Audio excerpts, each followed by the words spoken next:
എടോ കുറുപ്പന്മാരുടെ കയ്യിൽ നിന്ന് കിട്ടിയത് പോരേത് എനിക്ക്. ഇനി ആ ഹാജിയരുടെ കയ്യിൽ നിന്ന് കൂടി കിട്ടണമായിരിക്കും. അതും കൂടി താങ്ങാനുള്ള ആരോഗ്യം തന്റെ ശരീരത്തിനില്ല.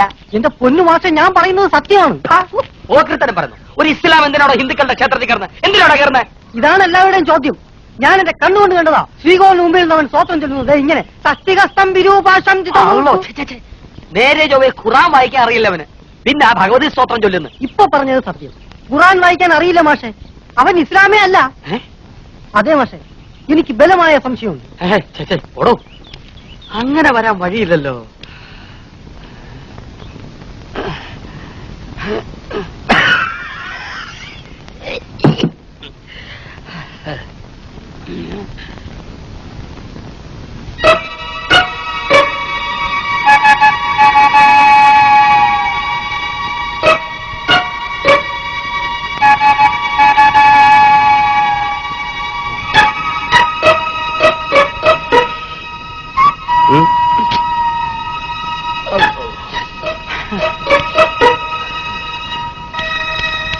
എനിക്ക് സംശയമുണ്ടോ? ഉണ്ട്, ഉറപ്പാ.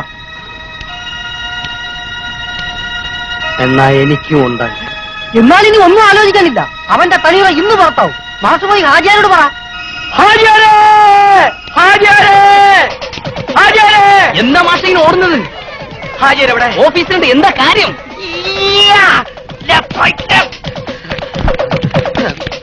ഹാജിയരെവിടെ? ഓഫീസിലുണ്ട്. എന്താ കാര്യം?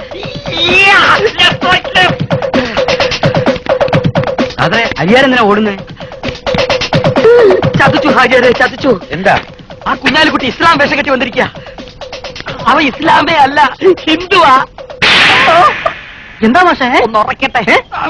ഇത് സത്യമാണോ ഒന്നുകൂടെ ഉറക്കട്ടെ, എന്നിട്ട് മതി ഹാജിയാരെ അറിയിക്കുന്നത്.